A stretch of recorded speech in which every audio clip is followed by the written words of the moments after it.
Hello दोस्तों, मेरा नाम पवन शर्मा।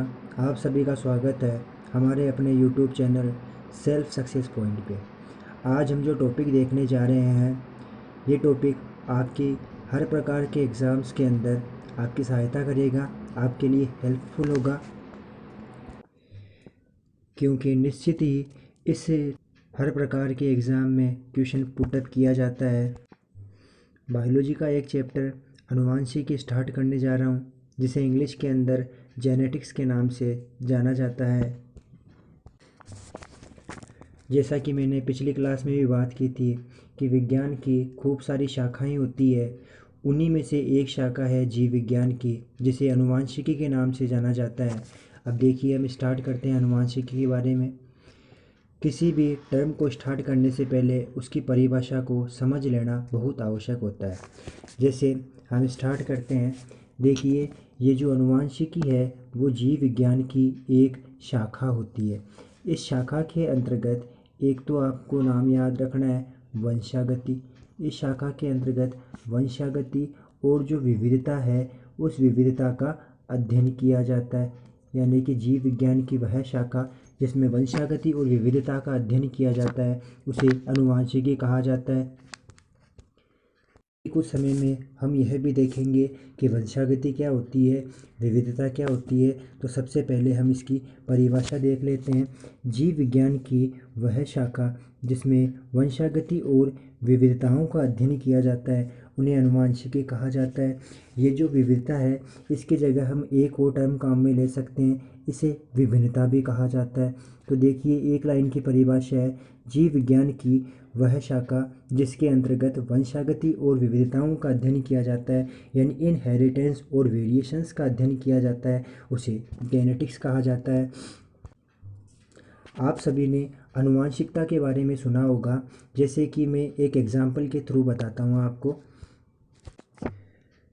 जैसे कि मैं अपनी बात करूँ, हमारे अंदर जो कुछ कैरेक्टर है, जो कुछ गुण है, वो हमें कुछ गुण पिता से प्राप्त होते हैं तो कुछ गुण माता से प्राप्त होते हैं।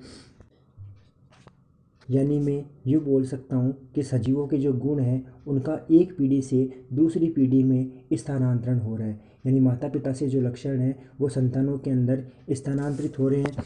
ये जो संपूर्ण प्रक्रिया है उसे तो आनुवांशिकता कहा जाता है, और वे गुण जो एक पीढ़ी से दूसरी पीढ़ी में स्थानांतरित होते हैं उन्हें आनुवांशिक गुण कहा जाता है। अर्थात मैं यूँ बोल सकता हूँ, ऐसे गुण जो सजीवों के गुणों का एक पीढ़ी से दूसरी पीढ़ी में स्थानांतरित होते हैं उन गुणों को आनुवांशिक गुण कहा जाता है, और यह संपूर्ण प्रक्रिया आनुवांशिकता कहलाती है। अथवा आनुवांशिक लक्षणों की हम एक और परिभाषा भी बता सकते हैं। जनकों से संतति में स्थानांतरित होने वाले लक्षणों को आनुवांशिक लक्षण कहा जाता है। यहाँ पर जो जनक हैं इन जनक को पेरेंट्स कहा जाता है। जो माता पिता हैं उन्हें ही जनक कहा जाता है। तो जनकों से संतति में स्थानांतरित होने वाले लक्षणों को आनुवांशिक लक्षण कहा जाता है। अब देखिए, हम यहाँ पर एक जीव वैज्ञानिक की बात करते हैं जिसका नाम है विलियम बेटसन, जिसे डब्ल्यू बेटसन के नाम से भी जाना जाता है। तो देखिए, आनुवांशिकी शब्द जो है वो सबसे पहले विलियम बेटसन ने 1905 ईस्वी में दिया था। ये एग्ज़ाम्स के अंदर पूछा भी गया है कि आनुवांशिकी शब्द किन्होंने दिया, तो आपको बताना है डब्ल्यू बेटसन ने दिया। इसलिए देखिए, हम इस डब्ल्यू बेटसन को ही आधुनिक आनुवांशिकी का जनक मानते हैं। तो इसलिए आधुनिक आनुवांशिकी का जो जनक है वो डब्ल्यू बेटसन को कहा जाता है। फादर ऑफ मॉडर्न जेनेटिक्स किसे कहा जाता है? बेटसन को कहा जाता है। जैसा कि अभी हमने पहले भी बात की थी कि ये वंशागति और विविधता क्या होती है, तो हमने परिभाषा अभी आनुवांशिकता की देखी थी, उसे ही वंशागति भी कहा जाता है। अर्थात मैं यूँ बोल सकता हूँ कि वंशागति वह प्रक्रम है जिस क्षण उनके संतानों में जाते हैं। वंशागति आनुवांशिकी का जो आधार है वो वंशागति को माना जाता है। अब यदि आपसे पूछा जाए आनुवांशिकी का जनक कौन है, तो आपको बताना है मेंडल के बारे में। यदि आपसे क्वेश्चन पूछा जा रहा है आनुवांशिकी का जनक कौन है, तो ग्रिगोर जॉन मेंडल को कहा जाता है। और यदि आपसे पूछा जाए आधुनिक आनुवांशिकी का जनक किसे कहा जाता है, तो आपको बताना है बेटसन के बारे में। अब देखिए, आनुवांशिकी का जनक मेंडल को क्यों कहा जाता है, क्योंकि मेंडल ने 1856 से लेकर के 1863 ईस्वी तक, यानी लगभग 7 वर्षों तक मटर के पौधे पर प्रयोग किए थे। लेकिन अनुवांशिकी शब्द देने का जो श्रेय है वो डब्ल्यू बेडसन को दिया जाता है। देखिए, मेंडल ने जो प्रयोग किए थे वो 1856 से लेकर के 1863 तक किए थे, यानी 1905 से पहले किए थे, इसलिए उसे तो अनुवांशिकी का जनक कहा जाता है। अगली टर्म हम देखते हैं विभिन्नता या फिर विविधता के बारे में। अब देखिए, ज़रूरी नहीं कि सारे के सारे लक्षण माता पिता जैसे ही संतान के अंदर आ जाए। कुछ लक्षण जो है पूर्वजों से भी हमारे अंदर आते हैं। अर्थात मैं ये बोल सकता हूँ कि संतान के लक्षणों के अंदर असमानता की जो स्थिति पैदा होती है, जो वेरिएशंस की जो स्थिति पैदा होती है, उसे ही विविधता कहा जाता है। अर्थात विविधता जनक से संतान के लक्षणों में असमानता की अवस्था है। विविधता का जो आधार है वो लैंगिक जनन है, यानी विविधता का आधार किसको माना गया है? सेक्सुअल रिप्रोडक्शन को माना गया है, लैंगिक जनन को माना गया है, जिसके फलस्वरूप संतान में कुछ लक्षण पिता जैसे होते हैं, कुछ लक्षण माता जैसे होते हैं, और कुछ लक्षण जो है वो पूर्वजों के समान भी होते हैं।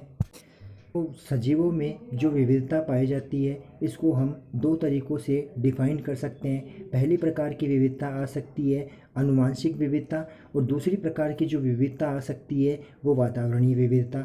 अर्थात आनुवंशिक विविधता जो है वो लैंगिक जनन के कारण होती है, और जो वातावरणीय विविधता है वो वातावरणीय कारकों के कारण होती है। अर्थात मैं ये बोल सकता हूँ आनुवंशिक विविधता लैंगिक जनन के समय होने वाले पुनर्योजन द्वारा उत्पन्न होती है, यानी रिकॉम्बिनेशन के द्वारा जो लैंगिक जनन में रिकॉम्बिनेशन हो रहा है उसी के कारण आनुवंशिक विविधता उत्पन्न होती है। तथा वातावरणीय विविधता जो है वो वातावरणीय कारकों के द्वारा उत्पन्न होती है। जैसा कि हमने अभी पहले भी देखा था कि आनुवंशिकता का जो जनक है वो ग्रिगोर जॉन मेंडल को माना जाता है, यानी फादर ऑफ जेनेटिक्स यदि आपसे पूछा जाए तो आपको मेंडल के बारे में बताना है। जबकि जो मॉडर्न जेनेटिक्स का जो जनक है वो बेडसन को माना जाता है।